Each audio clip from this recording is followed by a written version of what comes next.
पुरी जिला चारिछक थाना पालश्री गांव में 3 परिवार को सामाजिक बासंद अभियोग होइछि। पुरी जिलापाल को भेटी न्याय पई गुहारी करिसेंती ए 3 परिवार। ता सहित निमापड़ा तहसीलदार कार्यालय सम्मुखें धारणा भी देथिले। एमानकर अभियोग जे गत विधानसभा निर्वाचन में गांवर किछि मुष्टिमेय व्यक्ति निर्दिष्ट एक दल को भोट देबाकू कहवा सहित 3 परिवार को न्यायपाणी बासंद करिसेंती। फल एही परिवार 20 जन सदस्य नाही नथिबा असुविधार सम्मुखीन होतिबा अभियोग होइछि।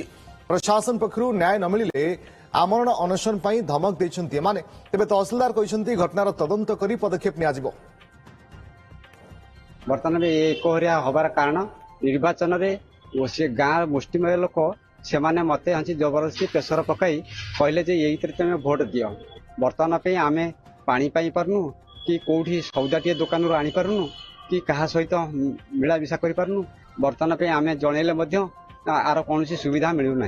जो व्यक्ति अभियोग अच्छी से हूँ तो आपको कही पारती आमको कही ना कि विषय जब मुझे जानी आपठू इनक्वारी कर जो जानवी कौन है कह देखिए प्रकृत आप कथार के कौन कौ दूर अच्छी से लोकर कौन कला सीना आप किसी कहे हाँ जोटा आईन अनुसार जीव इलेक्शन ठूँ यही मानने केतक विस्मय लोक आ भोट देवे देव दियो ना तुमको सब आसन सब आसन कर आम 20 लोक 3-4 परिवार 20 लोक निआ पानी रास्ता घाट गाड़ी रखिपारे जापरि आ ट्यूशन पिला बंद क्षीर स्टोर बंद स्टोर को कहूँ जे तुम जी पचारे तुम कह सी गाँ वाला बना करती आम तुम क्षीर लुण आ चीनी मिसेलु मुझे फेरे से लोक कहले आम कहते तू एक कमी कहूँ सी तो 25 जन बंद कर तू एक कहूँ आज्ञा जाए आम तो किसी चली पार्नु आम तो काली फेर ग्रुप बाबद गंडगोल कले खाता पत्र दियो तुम गाँव वाला बंद कर तुम तुम घर खाता दियो